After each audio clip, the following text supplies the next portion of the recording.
Selamat siang pemirsa, saya Irwan Saragi kembali hadir menemani Anda dalam Sumut hari ini siang. Siang ini kami telah merangkum sejumlah informasi terkini di antaranya. Dinas Pendidikan Simalungun perpanjang masa belajar di rumah. Polisi buru 8 tersangka kerusuhan di Tapanuli Selatan. Penutupan tempat wisata Karo diperpanjang. Selain cuplikan berita tadi, kami juga akan menghadirkan beragam informasi lainnya. Pemirsa, kita jelang Sumut hari ini siang selengkapnya.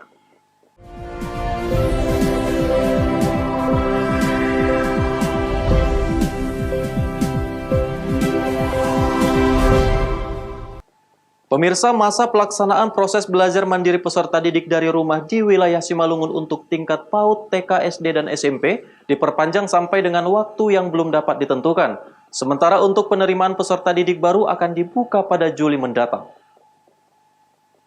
Masa pelaksanaan proses belajar mandiri peserta didik dari rumah melalui pembelajaran dalam jaringan daring atau online di Kabupaten Simalungun untuk tingkat PAUD, TK, SD, dan SMP diperpanjang sampai dengan waktu yang belum dapat ditentukan. Pertimbangan aturan tersebut berdasarkan Surat Edaran Menteri Pendidikan dan Kebudayaan Nomor 15 Tahun 2020 tentang pedoman penyelenggaraan belajar dari rumah dalam masa darurat penyebaran COVID-19. Kepala Dinas Pendidikan Kabupaten Simalungun Elviani Setepu mengatakan, walaupun sebelumnya Dinas Pendidikan Kabupaten Simalungun telah memperpanjang jadwal belajar di rumah sampai tanggal 29 Juni mendatang, namun jadwal tersebut akan menyesuaikan kembali peraturan dan masih menunggu kabar dan arahan dari pemerintah pusat. Untuk perpanjangan belajar di rumah, yang selama ini sudah diperpanjang sampai tanggal 29 Juni. Untuk ke depan, kita tidak menyebutkan tanggal. Kita akan menunggu kabar dari pusat, sehingga nanti kita akan mengumumkan ketika itu sudah ada, sehingga tidak setiap minggu atau setiap 2 minggu kita memperpanjang. Jadi tanggalnya kita tunggu saja arahan dari pusat. Sementara untuk penerimaan peserta didik baru atau PPDB di Kabupaten Simalungun akan dibuka pada bulan Juli mendatang untuk tingkat TK, SD, dan SMP. Penerimaan dilakukan secara online, namun bagi sekolah yang tidak memiliki jaringan internet, diperbolehkan untuk menerima peserta didik baru secara langsung. Namun dalam prosesnya dilakukan secara bertahap dan mengikuti protokol kesehatan.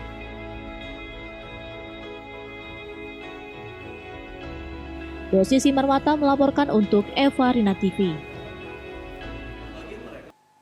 Pasca Lebaran, tim gugus tugas percepatan penanganan COVID-19 Simalungun yang terdiri dari Dinas Perhubungan, TNI, dan petugas medis semakin memperketat pintu masuk ke Simalungun sesuai dengan protokol kesehatan, khususnya kendaraan yang berasal dari luar Simalungun.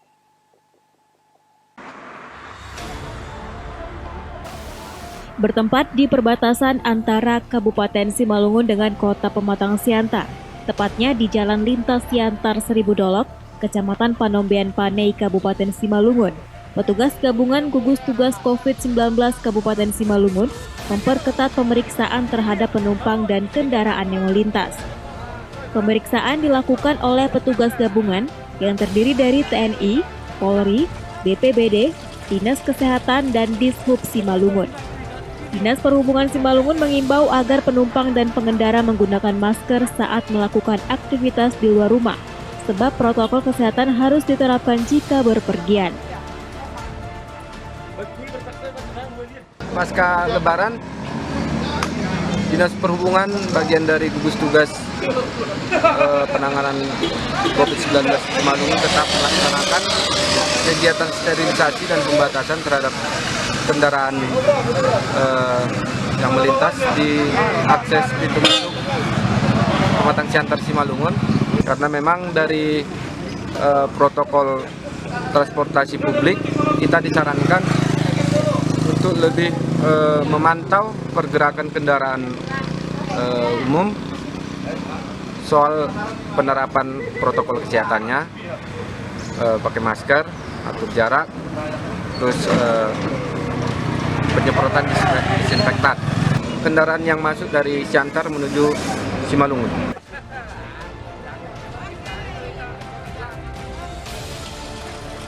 Sebelum menjalani pemeriksaan, petugas mengarahkan seluruh kendaraan untuk menepi serta kepada seluruh penumpang dan sopir diminta untuk mencuci tangan.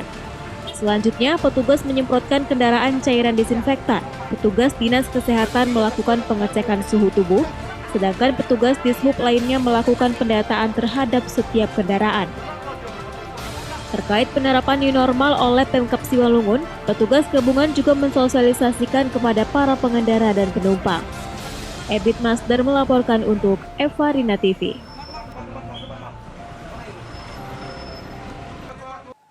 Pemirsa, persiapan new normal di Sumatera Utara termasuk di Kota Tebing Tinggi dilakukan mulai dari masa transisi dalam rangka membahas menyiapkan referensi ketentuan dan peraturan untuk melakukan new normal.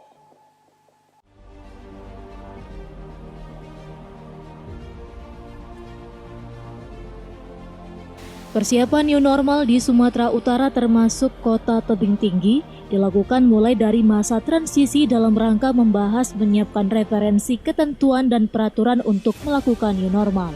Edi Rahmayadi mengatakan ada masa transisi selama 14 hari dalam rangka membahas segala hal regulasi untuk melakukan new normal.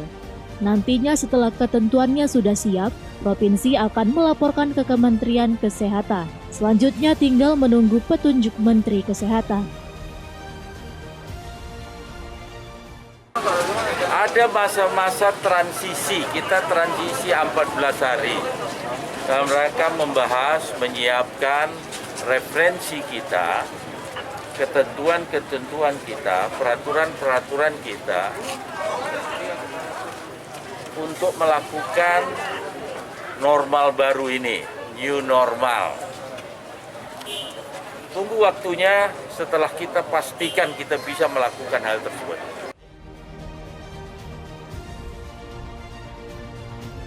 Hal itu disampaikan Gubernur Sumatera Utara Edi Rahmayadi saat menyambangi dan memberikan bantuan APD kepada pemerintah Kota Tebing Tinggi melalui Dinas Kesehatan. Alex Garingging melaporkan untuk Eva Rina TV. Polisi buru 8 tersangka kerusuhan di Tapanuli Selatan. Beritanya akan hadir sesaat lagi.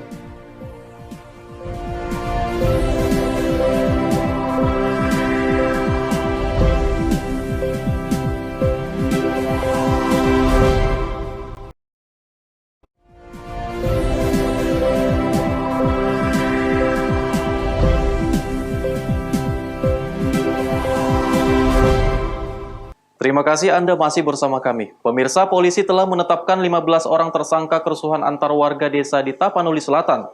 7 orang telah ditangkap sementara 8 tersangka lainnya masih diburu.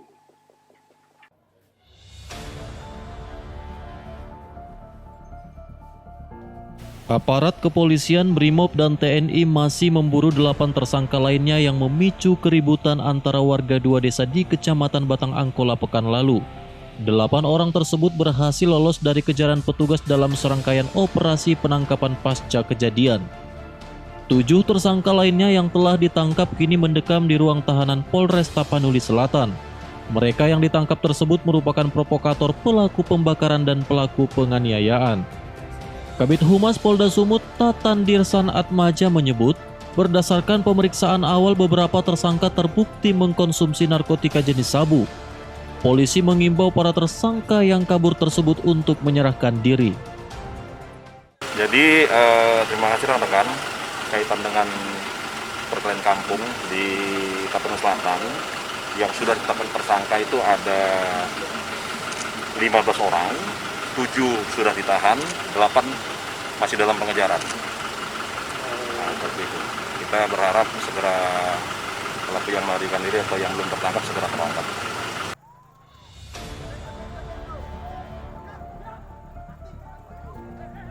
Sebelumnya, kerusuhan antar warga desa Benteng, Huraba, dan Pintu Padang pecah di perbatasan 2 desa tersebut pekan lalu. 1 unit rumah dibakar, beberapa orang terluka terkena lemparan batu dan peluru senapan angin. Pasca kejadian, polisi dibantu Satuan Brimob dan TNI memperketat penjagaan di perbatasan 2 desa. Hingga kini kondisi di lokasi bentrok sudah kondusif. Daniel Pekwali melaporkan untuk Eva Rina TV.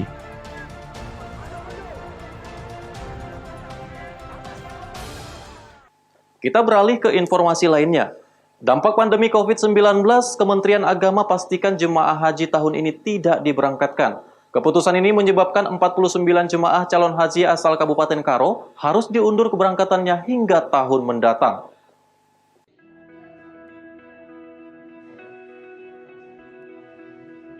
Kementerian Agama Wilayah Kabupaten Karo pastikan 49 calon jemaah haji, termasuk 4 diantaranya masuk kategori cadangan calon jemaah haji tahun 2020 dipastikan tidak dapat diberangkatkan. Hal ini dikarenakan turunnya surat keputusan Kementerian Agama RI yang memastikan tidak ada jadwal keberangkatan calon jemaah haji pada tahun ini yang disebabkan pandemi COVID-19 melanda dunia. 49 calon jemaah haji ini sudah melakukan seluruh proses tahapan sebagai calon jemaah haji, mulai dari manasik sampai pengumpulan berkas administrasi. Namun tidak dapat diberangkatkan karena mengikuti surat edaran Kementerian Agama. Alhamdulillah tahun ini jemaah kita yang sudah pasti berangkat 45 orang, kemudian ada cadangan 4 orang. Ya. Berarti keseluruhannya diperkirakan 49 orang. Pak, terkait imbauan dari Kemenak yang tadi pagi baru sampaikan bahwasanya diundur itu Pak, langkah dari kita sendiri seperti apa nih Pak?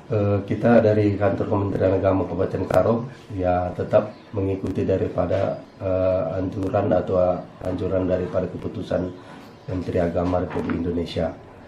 Sebagaimana disampaikan di sana, kalau diperhitungkan jemaah kita yang tahun ini ditunda atau dibatalkan berangkat, insya Allah tahun depan adalah prioritas. Kepada jemaah sudah kita sampaikan keputusan Menteri Agama ini, sudah kita WA di grup, tapi itu pun nanti akan dilaksanakan pemberitahuan resmi daripada bidang haji Kabupaten Karo. Pihak kantor Kementerian Agama pastikan yang tidak dapat berangkat di tahun ini akan mendapatkan prioritas keberangkatan pada tahun depan. Chandra Bukit melaporkan untuk Evarina TV. Sementara itu sebanyak 8.328 calon jemaah haji asal Provinsi Sumatera Utara batal berangkat haji tahun ini. Pembatalan disebabkan dampak COVID-19 yang masih merebak baik di Arab Saudi maupun Indonesia. Sebanyak 8.328 calon jemaah haji asal Provinsi Sumatera Utara batal berangkat haji tahun ini. Pembatalan ini menyusul keputusan pemerintah Republik Indonesia yang secara resmi disampaikan oleh Menteri Agama untuk membatalkan seluruh rencana keberangkatan haji tahun 2020. Pembatalan ini disebabkan masih merebaknya wabah COVID-19 di negara Arab Saudi hingga tertutup bagi negara lain untuk masuk ke Arab Saudi. Begitu juga dengan kondisi di tanah air yang mana COVID-19 masih mewabah. Dalam keterangan yang disampaikan pelaksana tugas Kakanwil Kemenak Sumut, Muhammad David Saragi, menindaklanjuti keputusan Menteri Agama di Sumatera Utara, ada sebanyak 8.328 calon jemaah haji yang akan dibatalkan untuk berangkat haji. Sedangkan untuk pelunasan biaya haji sudah mencapai 97%. Totalnya jemaah haji yang berangkat batal tahun ini 8.328 kuota kita untuk Sumatera Utara, sedangkan yang sudah melaksanakan pelunasan itu 8.132, berarti sudah melunasi 97,65%. Lantas Pak, bagaimana sistem dan regulasinya untuk tahun depan? Apakah di tahun depan jamaah haji yang berangkat tahun ini akan didabelkan atau seperti apa? Kalau menurut mekanisme, saya pikir ini yang tidak jadi berangkat tahun ini akan berangkat di tahun 2021 dan otomatis yang berangkat 2021 akan mundur ke 2022 karena berdasarkan kuota.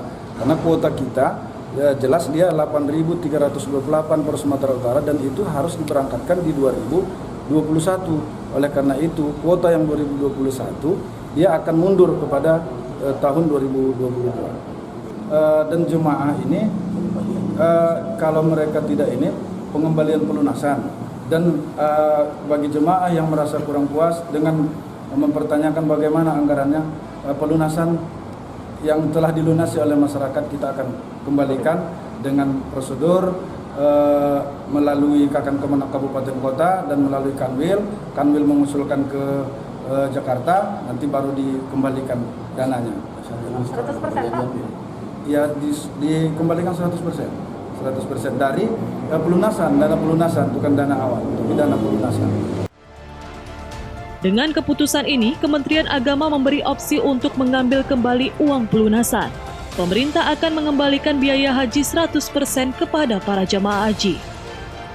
Dengan ditundanya keberangkatan calon jemaah haji tahun ini, maka keberangkatan akan ditunda tahun depan. Begitu juga dengan jadwal tahun selanjutnya akan diundur setahun lagi. Diharapkan calon jemaah haji dapat menerima dengan ikhlas demi kesehatan dan keselamatan calon jemaah haji. Daniel Pekuali melaporkan untuk Eva Rina TV. Pemirsa, Sumut hari ini akan kembali dengan informasi menarik lainnya. Tetaplah bersama kami.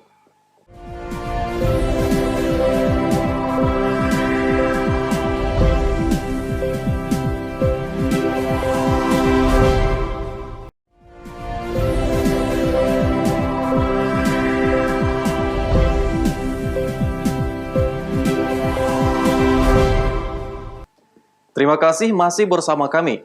Pemirsa, tingginya angka penyebaran COVID di wilayah Sumatera Utara, Dinas Pariwisata dan Kebudayaan Karo kembali perpanjang penutupan objek wisata selama 14 hari ke depan. Penutupan ini berdasarkan keputusan pemerintah Provinsi Sumatera Utara.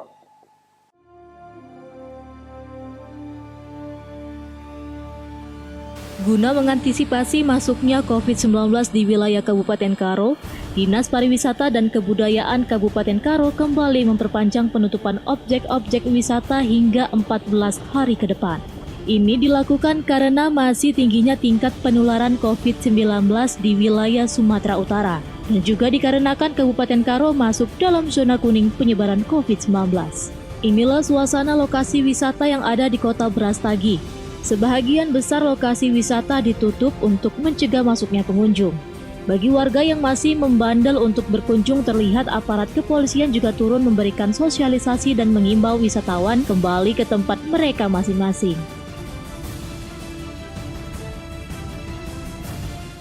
Berkaitan dengan pandemi COVID ini, kita dari pemerintah Kabupaten Karo, sektor kepariwisataan, kita tetap melakukan penutupan sementara semua objek pariwisata atau semua industri pariwisata yang ada di Kabupaten Karo sampai dengan tanggal 14 Juni. Nanti setelah tanggal 14 Juni kita melihat bagaimana perkembangan pandemi ini, dan kita juga menunggu apa instruksi dari pemerintah pusat, dari pemerintah provinsi tentang new normal yang mungkin diberlakukan secara bertahap di seluruh Nusantara, begitu juga termasuk di Provinsi Sumatera Utara. Masyarakat, pelaku wisata dan pengunjung diimbau untuk tetap sabar dan patuhi imbauan pemerintah untuk tidak berwisata atau membuka lokasi wisata dulu. Ini dilakukan untuk memutus mata rantai penyebaran COVID-19 khususnya di wilayah Karo. Chandra Bukit melaporkan untuk Eva Rina TV.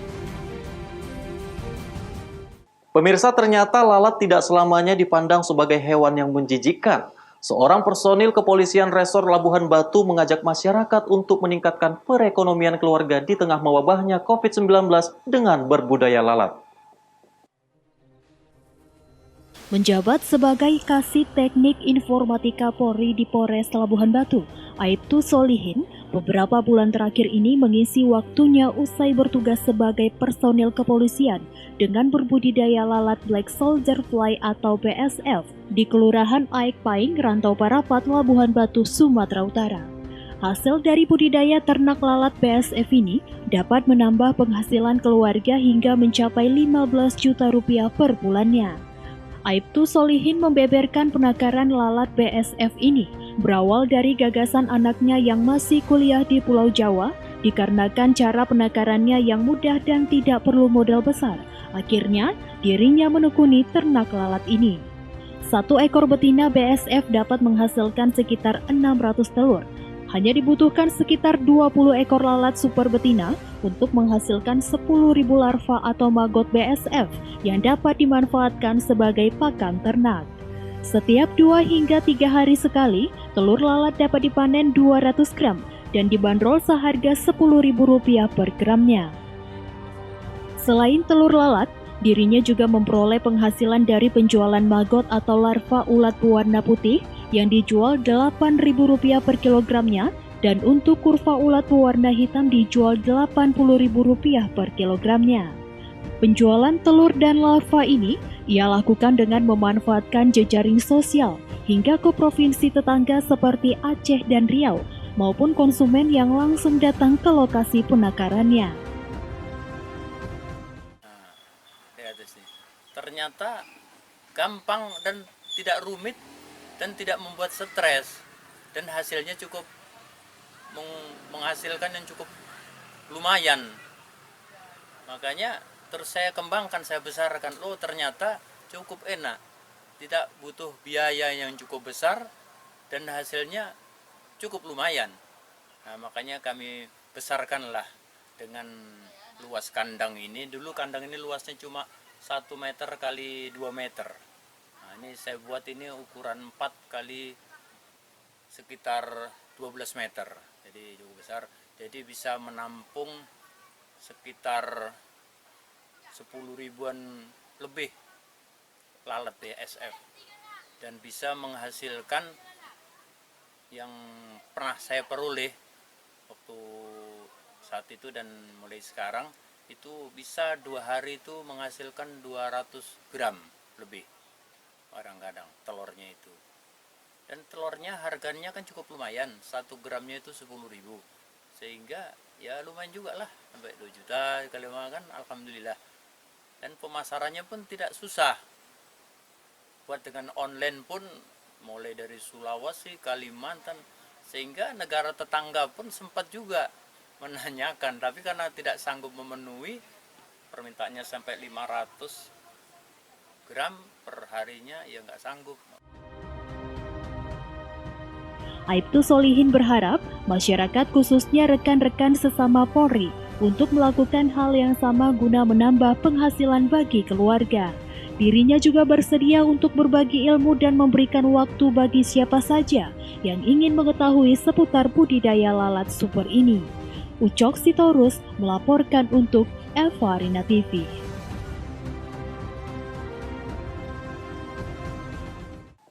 Pemirsa, informasi tadi sekaligus mengakhiri pertemuan kita dalam Sumut hari ini siang. Saya Irwan Saragih mewakili kerabat kerja yang bertugas, pamit undur diri dari hadapan Anda. Terima kasih atas kebersamaannya dan sampai jumpa.